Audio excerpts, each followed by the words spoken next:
UDF BJP കൂട്ടുകെട്ട് പൊളിച്ച് LDF Kottayam Kidangoor പഞ്ചായത്തിൽ LDF കൊണ്ടുവന്ന അവിശ്വാസം പാസായി. UDF അംഗം തോമസ് മാളിയേക്കലിന് പ്രസിഡന്റ് സ്ഥാനം നഷ്ടമായി. UDF BJP പിന്തുണയിലാണ് തോമസ് മാളിയേക്കൽ നേരത്തെ പ്രസിഡന്റായത്. വിവരങ്ങളുമായി സനോജ് ചേർന്നു. സനോജ് ചേരുന്നതിന് മുൻപ് ഇപ്പോൾ LDF നേതാക്കൾ ഈ വിഷയത്തിൽ കിടങ്ങൂരിൽ മാധ്യമങ്ങളെ കാണുന്നു. അതിലേക്ക്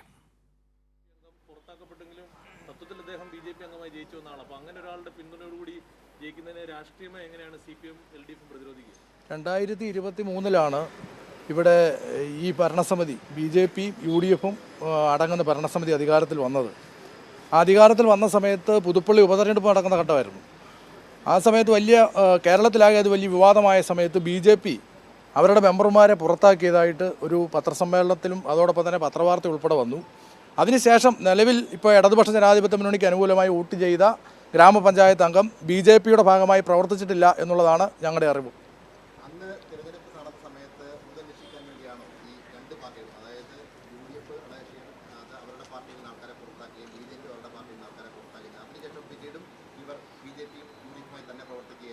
തീർച്ചയായിട്ടും അങ്ങനെ തന്നെയാണ്. തെരഞ്ഞെടുപ്പ് അന്ന് പുതുപ്പള്ളി ഉപതെരഞ്ഞെടുപ്പ് ഉണ്ടായിരുന്നു എന്നുള്ളത് കൊണ്ട് മാത്രമാണ് രണ്ട് പാർട്ടികളും അവരുടെ കൂടെ ഉണ്ടായിരുന്ന പഞ്ചായത്ത് മെമ്പർമാരെ ഞങ്ങൾ പുറത്താക്കിയെന്ന് പ്രഖ്യാപിച്ചത്. കഴിഞ്ഞ ദിവസം ഈ പഞ്ചായത്ത് മെമ്പർമാരെല്ലാം കൂടിയാണ് പത്രസമ്മേളനം നടത്തിയത്. UDFൻ്റെയും BJPയുടെയും പഞ്ചായത്ത് മെമ്പർമാർ 7 പേര് കൂടിയാണ് പത്രസമ്മേളനം നടത്തി ഈ കാര്യങ്ങളെല്ലാം, ഈ പഞ്ചായത്തിൻ്റെ അവിശ്വാസവുമായി ബന്ധപ്പെട്ടിട്ടുള്ള കാര്യങ്ങളെല്ലാം മാധ്യമങ്ങളോട് സംസാരിച്ചത്. ഇതിനകത്ത് ഞങ്ങൾ കാണുന്ന ഒരു കാര്യമെന്ന് പറയുന്നത്, ഇവിടെ ഈ BJPക്കും UDFനും അനുകൂലമായ ഒരു സാഹചര്യം ഒരുക്കുന്നതിന് പ്രധാനമായും കടുത്തുരുത്തിയുടെ MLA ആണ് ഇതിനെല്ലാം നേതൃത്വം കൊടുക്കുന്നത് എന്നുള്ളതാണ്. അതായത് കടുത്തുരുത്തി മണ്ഡലത്തിൻ്റെ ഭാഗമാണ് കിടങ്ങൂർ പഞ്ചായത്തിൽ കോൺഗ്രസ് കൂടിയില്ലെങ്കിലും BJPയുടെ വോട്ട് മതി എന്നൊരു നിലപാടിൻ്റെ ഭാഗമായിട്ടാണ് ഈ മുന്നണിക്കും ഈ കൂട്ടുകെട്ടിനും എല്ലാം നേതൃത്വം കൊടുക്കുന്നത് കടുത്തുരുത്തിയുടെ MLA ആണ്.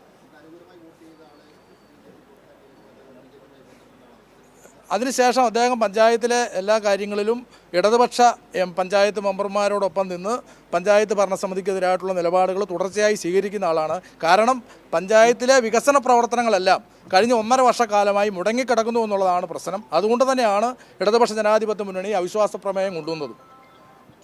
ഒരു കാര്യം കൂടെ, ഇക്കാലം അത്രയും സംഘപരിവാർ പ്രസ്ഥാനങ്ങളുമായി ബന്ധപ്പെട്ട് പ്രവർത്തിച്ചിരുന്ന ഒരാൾ ആ തെറ്റ് തിരുത്തിക്കൊണ്ട് മതേതരത്വ ചേരിയിലേക്ക് വരുമ്പോൾ അദ്ദേഹത്തെ കൂടെ നിർത്തുക എന്നുള്ളതും അദ്ദേഹത്തിന് മാറിയ കാഴ്ചപ്പാടുകൾക്ക് അനുസൃതമായി, അല്ലെങ്കിൽ അദ്ദേഹം ഒരു മതേതര കാഴ്ചപ്പാടിലേക്ക് വരുമ്പോൾ അദ്ദേഹത്തെ സ്വീകരിക്കുക എന്നുള്ളതാണ് ഒരു ജനാധിപത്യ പ്രക്രിയ.